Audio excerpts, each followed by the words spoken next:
महर्षि वशिष्ठ और विश्वामित्र में इस बात पर बहस हो रही थी कि विश्वामित्र ने कहा, तुम्हारा कोई ऐसा शिष्य है जो सत्यवादी है? वशिष्ठ बोले, हाँ है, वो है महाराज हरिश्चंद्र। तब विश्वामित्र ने कहा, यह नहीं हो सकता, हम उसका सत्य भ्रष्ट कर देंगे। तब वशिष्ठ जी ने कहा, जाओ करके दिखाओ। फिर विश्वामित्र वहां से चल दिए और हरिश्चंद्र से स्वप्न में उनका सर्वस्व राजपाट मांग लिया और हरिश्चंद्र ने उनको दे भी दिया। लेकिन जब सुबह हुई तो हरिश्चंद्र ने सोचा, मैंने तो अपना सर्वस्व दान कर दिया, लेकिन वो बाबा कहाँ हैं और कौन है?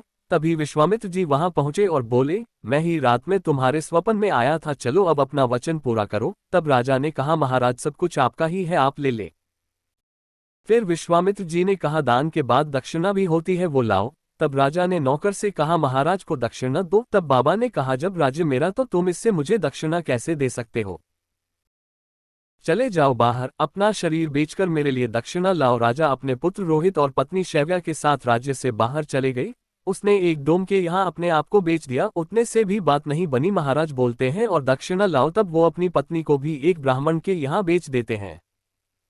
ब्राह्मण बहुत क्रूरतापूर्वक उसकी पत्नी को वहां से ले जाते हैं। उसका बेटा भी पत्नी के साथ ही जाता है। विश्वामित्र स्वयं उस ब्राह्मण के रूप में है। ब्राह्मण सुबह से शाम तक शैव्या से खूब मेहनत का काम लेता है ताकि वो ऊब कर वहां से चली जाए। जिस महारानी के एक काम करने के लिए 10-10 नौकर चाकर हो, वो आज एक ब्राह्मण की दासी बन गई है। वो क्षत्रिणी भी अपने पति के दिए वचन को निभाने में कोई कसर नहीं छोड़ती। ब्राह्मण सोचते हैं, ये तो जाती ही नहीं, क्या किया जाए। फिर वो सर्प का रूप धरकर बाग में जाते हैं जहां उसका पुत्र रोहित खेल रहा होता है और उसको डस लेते हैं। वहां से कोई उसकी मां को खबर देता है कि तुम्हारे पुत्र को सांप ने काट लिया है और उसकी मृत्यु हो गई है। ऐसी विषम परिस्थिति में भी ब्राह्मण उसे छुट्टी नहीं देता और कहा, मर गया तो मर जाने दो, पहले अपना काम पूरा करो। वो बेचारी किसी तरह अपना काम पूरा करती है और भागे भागे बेटे के पास जाती है। पुत्र को इस तरह देख के मां का कलेजा मुंह को आता है। महारानी होने के बाद भी आज उसके पास कोई साधन नहीं, कोई धन नहीं जिससे वो अपने पुत्र का अंतिम संस्कार कर सके। वो अपनी साड़ी का एक टुकड़ा फाड़कर उसी का कफन बनाती है और उसी में लपेटकर अपने कलेजे के टुकड़े को शमशान ले जाती है। शैव्या शमशान में उसी जगह पहुंचती है जहां उसका पति शव जलाता था। मुर्दे को देखकर वो अपना कर मांगता है।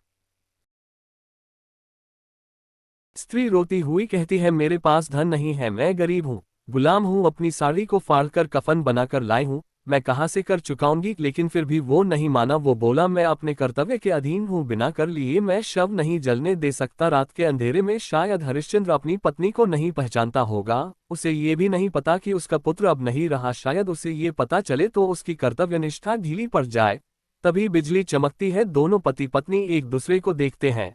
पत्नी पति को देखते हैं, फूट फूट कर रोने लगती है। महाराज, ये आपका ही लड़का जिसके लिए मैं कफन तक नहीं ला पाए, अब बताइए मैं आपको क्या कर दूं। लेकिन हरिश्चंद्र ठहरा। हरिश्चंद्र, उसके आंखों से अश्रुधारा बह रही है, लेकिन फिर भी वो कहता है, मैं कुछ नहीं जनता, बिना कर दिए मैं शव नहीं जलाने दे सकता, तुम्हें कर देना ही होगा।